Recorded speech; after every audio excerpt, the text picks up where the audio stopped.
Pierre et Jean de Guy de Maupassant, enregistré par Nouhaïla. Le roman. Je n'ai point l'intention de plaider ici pour le petit roman qui suit. Tout au contraire, les idées que je vais essayer de faire comprendre entraîneraient plutôt la critique du genre d'études psychologiques que j'ai entrepris dans Pierre et Jean. Je veux m'occuper du roman en général. Je ne suis pas le seul à qui le même reproche soit adressé par les mêmes critiques chaque fois que paraît un livre nouveau. Au milieu de phrases élogieuses, je trouve régulièrement celles-ci sous les mêmes plumes. Le plus grand défaut de cette œuvre, c'est qu'elle n'est pas un roman à proprement parler. On pourrait répondre par le même argument. Le plus grand défaut de l'écrivain qui me fait l'honneur de me juger, c'est qu'il n'est pas un critique. Quels sont en effet les caractères essentiels du critique? Il faut que son parti pris, son opinion préconçue, son idée d'école, sans attache avec aucune famille d'artistes, il comprenne, distingue et explique toutes les tendances les plus opposées, les tempéraments les plus contraires, et admettre les recherches d'art les plus diverses. Or, le critique qui, après Manon Lescaut, Paul et Virginie, Don Quichotte, les liaisons dangereuses, Werther, les affinités électives, Clarisse Harlowe, Émile, Candide, 5 Mars, René, les Trois Mousquetaires, Mauprat, le Père Goriot, la cousine Bette, Colomba, le Rouge et le Noir, Mademoiselle de Maupin, Notre-Dame de Paris, Salombo, Madame Bovary, Adolphe, Monsieur de Camors, l'Assommoir, Sappho, etc. Ose encore écrire. Ceci est un roman et cela n'en est pas un. Me paraît doué d'une perspicacité qui ressemble fort à de l'incompétence. Généralement, ceux qui critiquent entendent par roman une aventure plus ou moins vraisemblable, arrangée à la façon d'une pièce de théâtre en 3 actes dont le premier contient l'exposition, le second l'action et le troisième le dénouement. Cette manière de composer est absolument admissible à la condition qu'on acceptera également toutes les autres. Existe-t-il des règles pour faire un roman, en dehors desquelles une histoire écrite devrait porter un autre nom? Si Don Quichotte est un roman, Le Rouge et le Noir en est-il un autre? Si Monte Cristo est un roman, L'Assommoir en est-il un? Peut-on établir une comparaison entre les affinités électives de Goethe, les Trois Mousquetaires de Dumas? Si Don Quichotte est un roman, Le Rouge et le Noir en est-il un autre? Si Monte Cristo est un roman, L'Assommoir en est-il un? Peut-on établir une comparaison entre les affinités électives de Goethe, les Trois Mousquetaires de Dumas, Madame Bovary de Flaubert, Monsieur de Camors de Monsieur Feuillet et Germinal de Monsieur Zola? Laquelle de ces œuvres est un roman? Quelles sont ces fameuses règles? D'où viennent-elles? Qui les a établies? En vertu de quel principe, de quelle autorité et de quel raisonnement? Il semble cependant que ces critiques savent d'une façon certaine, indubitable, ce qui constitue un roman et ce qui le distingue d'un autre qui n'en est pas un. Cela signifie tout simplement que, sans être des producteurs, ils sont enrégimentés dans une école et qu'ils rejettent à la façon des romanciers eux-mêmes toutes les œuvres conçues et exécutées en dehors de leur esthétique. Un critique intelligent devrait au contraire rechercher tout ce qu'il ressemble le moins au roman déjà fait et pousser autant que possible les jeunes gens à tenter des voies nouvelles. Tous les écrivains, Victor Hugo comme M. Zola, ont réclamé avec persistance le droit absolu, droit indiscutable de composer, c'est-à-dire d'imaginer ou d'observer, suivant leur conception personnelle de l'art. Le talent provient de l'originalité, qui est une manière spéciale de penser, de voir, de comprendre et de juger. Or, le critique qui prétend définir le roman suivant l'idée qu'ils sont faits d'après les romans qu'il aime et établir certaines règles invariables de composition luttera toujours contre un tempérament d'artiste apportant une manière nouvelle. Un critique qui mériterait absolument ce nom ne devrait être qu'un analyste sans tendance, sans préférence, sans passion et comme un expert en tableau n'apprécier que la valeur artiste de l'objet d'art qu'on lui soumet. Sa compréhension, ouverte à tout, doit absorber assez complètement sa personnalité pour qu'il puisse découvrir et vanter les livres mêmes qu'il n'aime pas comme homme et qu'il doit comprendre comme juge. Mais la plupart des critiques ne sont en somme que des lecteurs, d'où il résulte qu'ils nous gourmandent presque toujours à faux ou qu'ils nous complimentent sans réserve et sans mesure. Le lecteur qui cherche uniquement dans un livre à satisfaire la tendance naturelle de son esprit demande à l'écrivain de répondre à son goût prédominant et il qualifie invariablement de remarquable ou de bien écrit l'ouvrage ou le passage qui plaît à son imagination idéaliste. Gaie, grivoise, triste, rêveuse ou positive.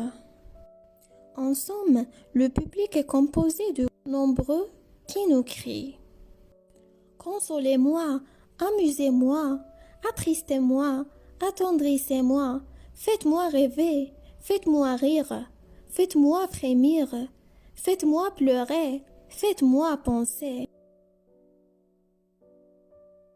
Seuls quelques esprits d'élite demandent à l'artiste « Faites-moi quelque chose de beau, dans la forme qui vous conviendra le mieux, suivant votre tempérament. » L'artiste essaie, réussit ou échoue.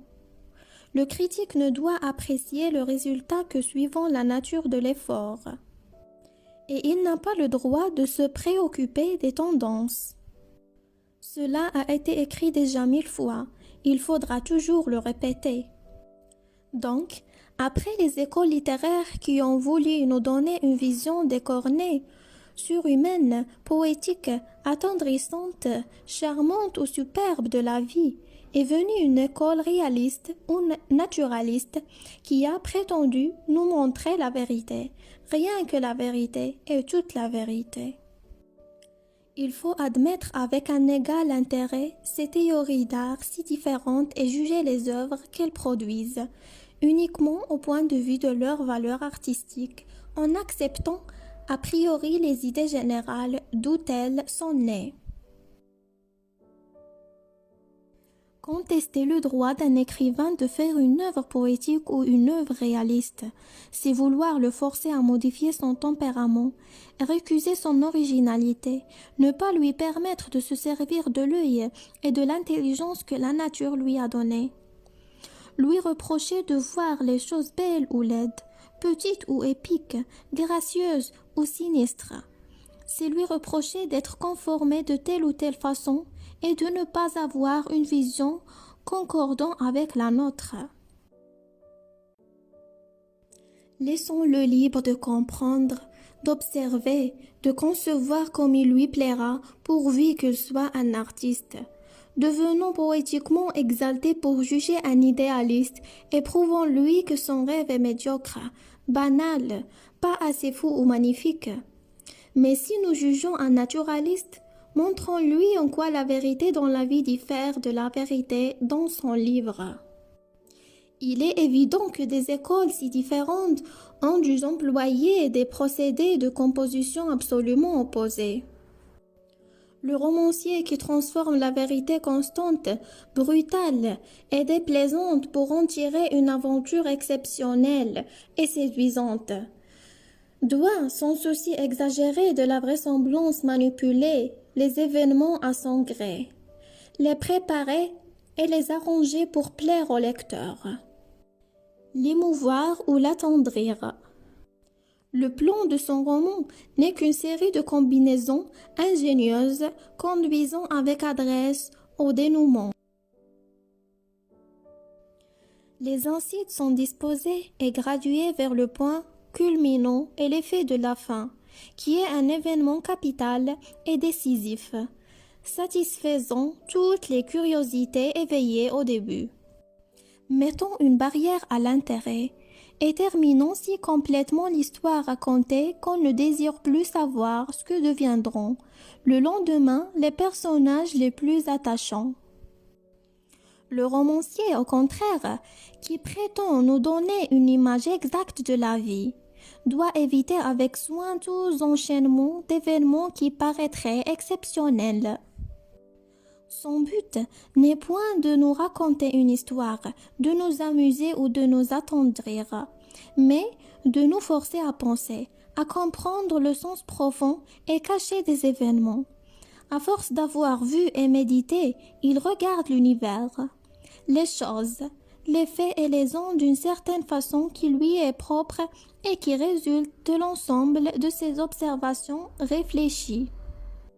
C'est cette vision personnelle du monde qu'il cherche à nous communiquer en la reproduisant dans un livre, pour nous émouvoir, comme il l'a été lui-même par le spectacle de la vie. Il doit la reproduire devant nos yeux avec une scrupuleuse ressemblance. Il devra donc composer son œuvre d'une manière si adroite, si dissimulée et d'apparence si simple qu'il soit impossible d'en apercevoir et d'en indiquer le plan, de découvrir ses intentions. Au lieu de machiner une aventure et de dérouler de façon à la rendre intéressante jusqu'au dénouement. Il prendra son ou ses personnages à une certaine période de leur existence et les conduira par des transitions naturelles jusqu'à la période suivante. Il montrera de cette façon tantôt comment les esprits se modifient sous l'influence des circonstances environnantes, tantôt comment se développent les sentiments et les passions, comment on s'aime, comment on se hait, comment on se combat dans tous les milieux sociaux, comment luttent les intérêts bourgeois, les intérêts d'argent, les intérêts de famille, les intérêts politiques. L'habileté de son plan ne consistera donc point dans l'émotion ou dans le charme, dans un début attachant ou dans une catastrophe émouvante, mais dans le groupement adroit des petits faits constants d'où se dégagera le sens définitif de l'œuvre. S'il fait tenir dans 300 pages, disons, d'une vie pour montrer qu'elle a été, au milieu de tous les êtres qui l'ont entouré, sa signification particulière est bien caractéristique. Il devra savoir éliminer parmi les menus événements innombrables et quotidiens tous ceux qui lui sont inutiles et mettre en lumière d'une façon spéciale tout ce qui serait demeuré inaperçu pour des observateurs peu clairvoyants et qui donnent au livre sa portée, sa valeur d'ensemble.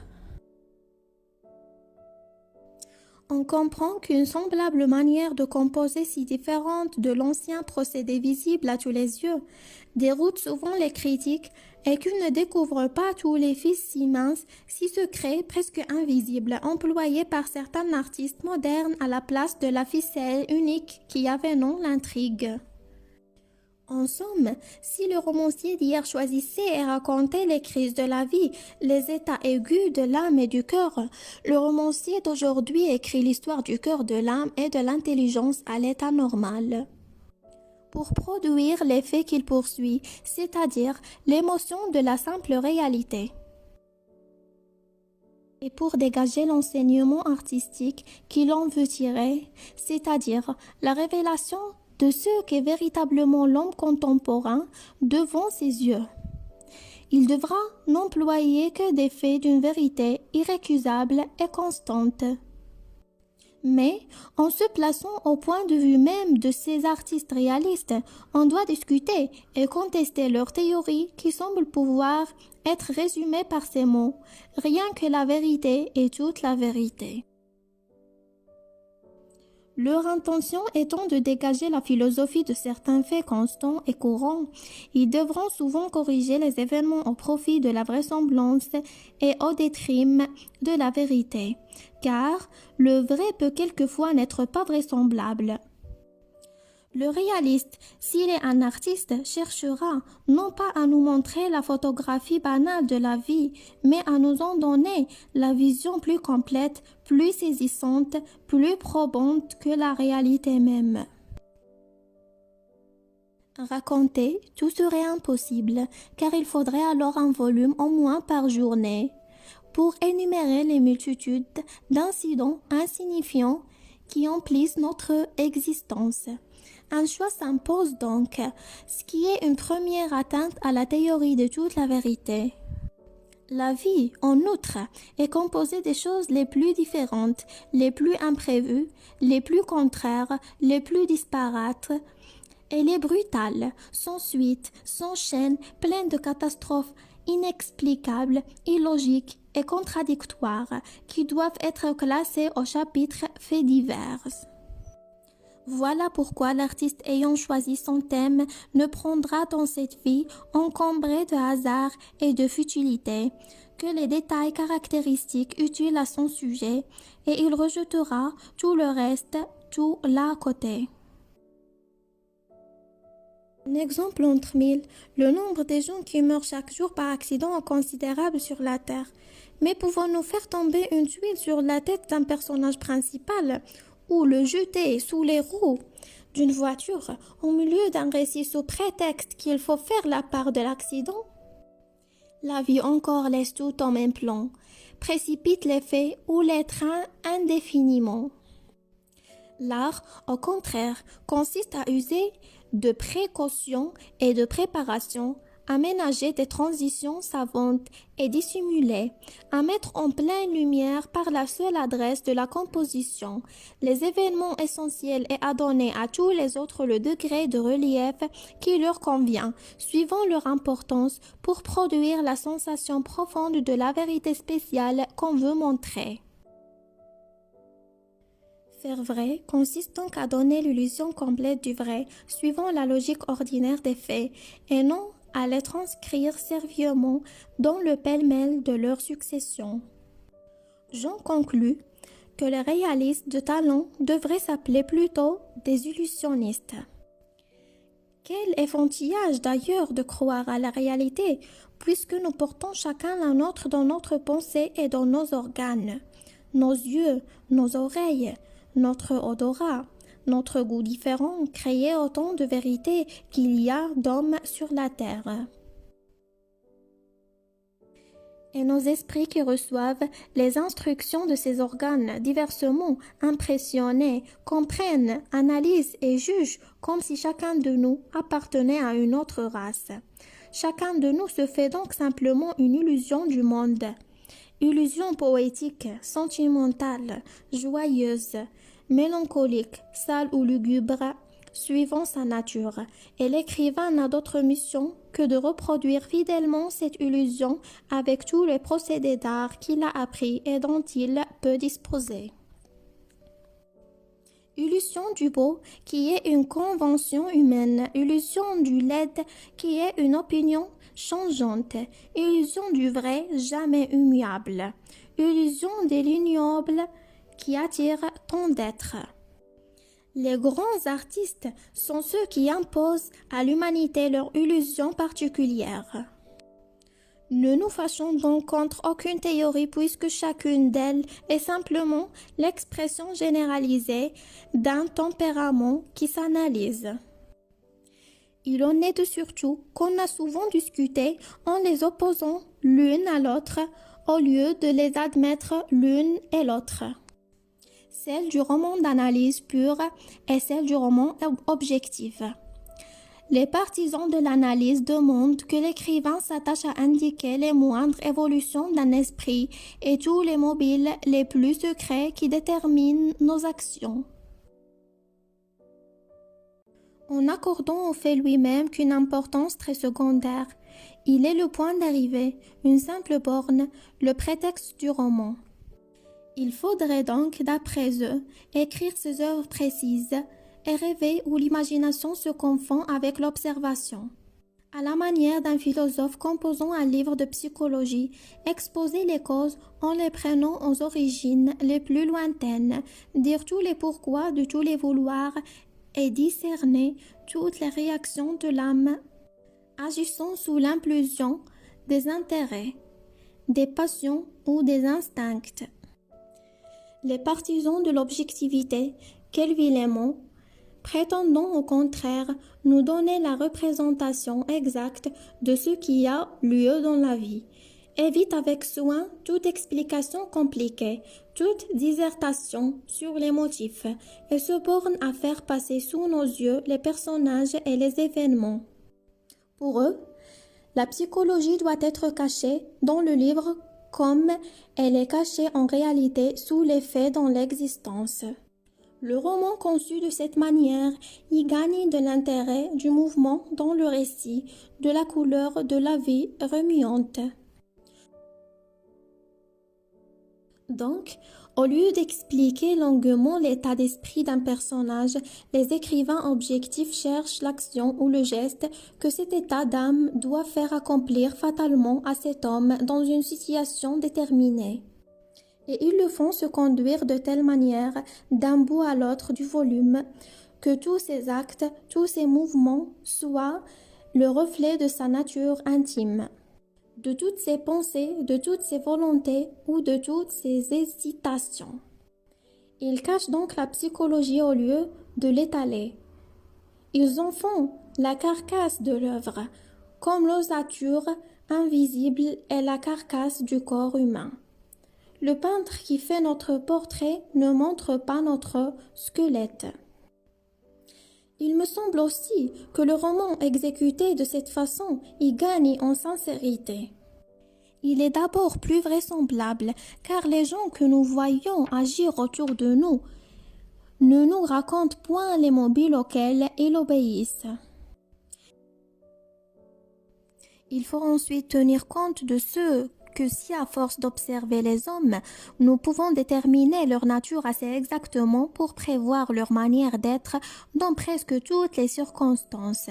Si nous pouvons dire avec précision tel homme de tel tempérament, dans tel cas fera ceci, il ne s'ensuit point que nous puissions déterminer une à une toutes les secrètes évolutions de sa pensée qui n'est pas la nôtre, toutes les mystérieuses sollicitations de ses instincts qui ne sont pas pareils aux nôtres, toutes les incitations confuses de sa nature dont les organes, les nerfs, le sang, la chair sont différents des nôtres.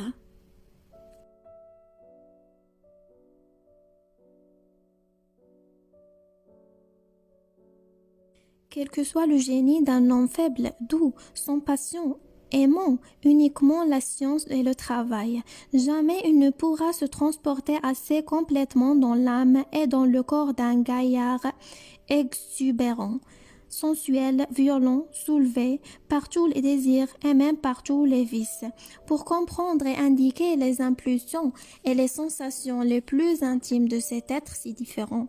Alors, même qu'il peut fort bien prévoir et raconter tous les actes de sa vie. En somme, celui qui fait de la psychologie pure ne peut que se substituer à tous ces personnages dans les différentes situations où il les place, car il lui est impossible de changer ses organes, qui sont les seuls intermédiaires entre la vie extérieure et nous, qui nous imposent leur perception, déterminent notre sensibilité, créent en nous une âme essentiellement différente de toutes celles qui nous entourent. Notre vision, notre connaissance du monde acquise par le secours de nos sens, nos idées sur la vie. Nous ne pouvons que les transporter en partie dans tous les personnages dont nous prétendant dévoiler l'être intime et inconnu. C'est donc toujours nous que nous montrons dans le corps d'un roi, d'un assassin, d'un voleur ou d'un honnête homme, d'une courtisane, d'une religieuse, d'une jeune fille ou d'une marchande aux halles. Car nous sommes obligés de nous poser ainsi le problème. Si j'étais roi, assassin, voleur, courtisane, religieuse, jeune fille ou marchande aux halles, qu'est-ce que je ferais? Qu'est-ce que je penserais? Comment est-ce que j'agirais? Nous ne diversifions donc nos personnages qu'on change l'âge, le sexe, la situation sociale et toutes les circonstances de la vie de notre moi que la nature a entouré d'une barrière d'organes infranchissables. L'adresse consiste à ne pas laisser reconnaître ce moi par le lecteur sous tous les masques divers qui nous servent à le cacher. Mais si au seul point de vue de la complète exactitude, la pure analyse psychologique est contestable, elle peut cependant nous donner les œuvres d'art aussi belles que toutes les autres méthodes de travail. Voici, aujourd'hui les symbolistes, pourquoi pas? Le rêve d'artiste est respectable et ils ont cela de particulièrement intéressant qu'ils savent et qu'ils proclament l'extrême difficulté de l'art. Il faut être en effet bien fou, bien audacieux, bien outrecuidant ou bien sot pour écrire encore aujourd'hui, après tant de maîtres en nature si variés, au génie si multiples. Que reste-t-il à faire qui n'ait été fait? Que reste-t-il à dire qui n'a été dit? Qui peut se vanter parmi nous d'avoir écrit une page, une phrase qui ne se trouve déjà à peu près pareille quelque part? Quand nous lisons, nous, si saturés d'écriture française que notre corps entier nous donne l'impression d'être une pâte faite avec des mots, trouvons-nous jamais une ligne, une pensée qui ne nous soit familière, dont nous n'ayons eu au moins le confus pressentiment? L'homme, qui cherche seulement à amuser son public par des moyens déjà connus, écrit avec confiance, dans la candeur de sa médiocrité, des œuvres destinées à la foule ignorante et désœuvrée. Mais, ceux qui pèsent tous les siècles de la littérature passée, ceux que rien ne satisfait, que tout dégoûte, parce qu'ils rêvent mieux, à qui tout semble déflorer déjà, à qui leurs œuvres donnent toujours l'impression d'un travail inutile et commun. On arrive à juger l'art littéraire une chose insaisissable, mystérieuse, que nous dévoilent à peine quelques pages des plus grands maîtres. 20 vers, 20 phrases, lus tout à coup, nous font tressaillir jusqu'au cœur comme une révélation surprenante. Mais les vers suivants ressemblent à tous les vers. La prose qui coule ensuite ressemble à toutes les proses. Les hommes de génie n'ont point sans doute ces angoisses et ces tourmes parce qu'ils portent en eux une force créatrice irrésistible. Ils ne se jugent pas eux-mêmes. Les autres, nous autres qui sommes simplement des travailleurs conscients et tenaces, nous ne pouvons lutter contre l'invincible découragement que par la continuité de l'effort. Faisons par leur enseignement simple et lumineux m'ont donné cette force de toujours tenter, Louise Bouillet et Gustave Flaubert. Si je parle ici d'eux et de moi, c'est que leurs conseils résumés en peu de lignes seront peut-être utiles à quelques jeunes gens moins confiants en eux-mêmes qu'on ne l'est d'ordinaire quand on débute dans les lettres. Bouillet, que je connus le premier d'une façon un peu intime, 2 ans environ avant de gagner l'amitié de Flaubert. À force de me répéter que son vers, peut-être moins, suffisent à la réputation d'un artiste. S'ils sont irréprochables et s'ils contiennent l'essence du talent et de l'originalité d'un homme même de second ordre, me fit comprendre que le travail continuel et la connaissance profonde du métier peuvent un jour de lucidité, de puissance et d'entraînement par la rencontre heureuse d'un sujet concordant bien avec toutes les tendances de notre esprit. Amener cette éclosion de l'œuvre courte, unique et aussi parfaite que nous la pouvons produire. Je compris ensuite que les écrivains les plus connus n'ont presque jamais laissé plus d'un volume et qu'il faut, avant tout, avoir cette chance de trouver et de discerner au milieu de la multitude des matières qui se présentent à notre choix, celle qui absorbera toutes nos facultés, toute notre valeur, toute notre puissance artiste. Plus tard, Flaubert, que je voyais quelquefois, se prit d'affection pour moi. J'osai lui soumettre quelques essais. Il les lut avec bonté et me répondit: Je ne sais pas si vous aurez du talent. Ce que vous m'avez apporté prouve une certaine intelligence. Mais n'oubliez point ceci, je nomme que le talent, suivant le mot du Buffon, n'est qu'une longue patience, travaillez. Je travaillais et je revins souvent chez lui, comprenant que je lui plaisais, car il s'était mis à m'appeler, en riant, son disciple. Pendant ces temps, j'ai fait des vers, je fis des contes, je fis des nouvelles, je fis même un drame détestable. Il n'en est rien resté. Le maître lisait tout, puis, le dimanche suivant, en déjeunant, développait ses critiques et enfonçait en moi, peu à peu, 2 ou 3 principes qui sont le résumé de ses longs et patients enseignements. Si on a une originalité, disait-il, il faut avant tout la dégager. Si on n'en a pas, il faut en acquérir une. Le talent est une longue patience. Il s'agit de regarder tout ce qu'on veut exprimer assez longtemps et avec assez d'intention pour en découvrir un aspect qui n'a été vu et dit par personne. Il y a dans tout de l'inexploré, parce que nous sommes habitués à ne nous servir de nos yeux qu'avec le souvenir de ce qu'on a pensé avant nous sur ce que nous contemplons. La moindre chose contient un peu d'inconnu, trouvons-le. Pour décrire un feu qui flambe et un arbre dans une plaine. Demeurons en face de ce feu et de cet arbre jusqu'à ce qu'il ne ressemble plus, pour nous, à aucun autre arbre et à aucun autre feu. C'est de cette façon qu'on devient original. Ayant, en outre, posé cette vérité qu'il n'y a pas, de par le monde entier, de grains de sable, de mouches, de mains ou de nez absolument pareils, il me forçait à exprimer en quelques phrases un être ou un objet de manière à le particulariser notamment, à le distinguer de tous les autres êtres ou de tous les autres objets de même race ou de même espèce. Quand vous passez, me disait-il, devant un épicier assis sur sa porte, devant un concierge qui fume sa pipe, devant une station de fiacre, montrez-moi cet épicier et ce concierge.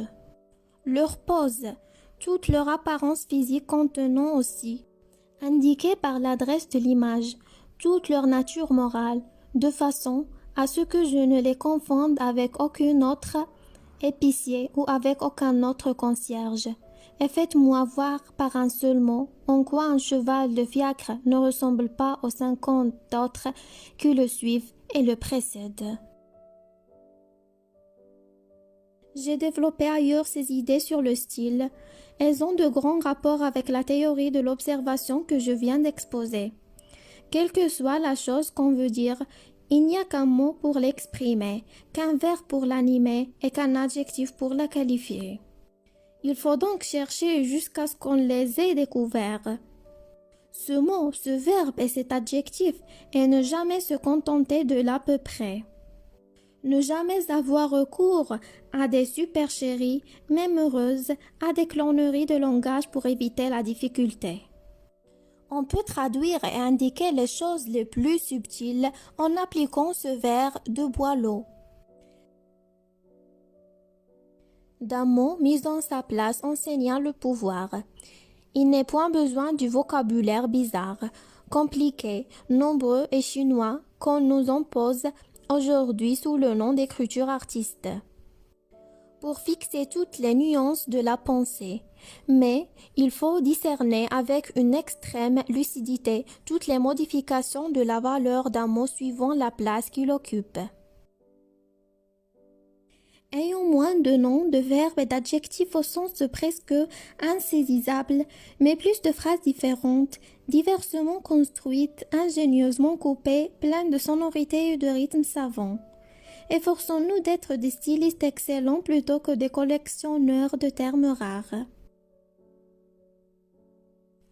Il est en effet plus difficile de manier la phrase à son gré, de lui faire tout dire, même ce qu'elle n'exprime pas, de l'ampleur de sous-entendus, d'intentions secrètes et non formulées, que d'inventer des expressions nouvelles ou de rechercher, au fond de vieux livres inconnus, toutes celles dont nous avons perdu l'usage et la signification, et qui sont pour nous comme des verbes morts.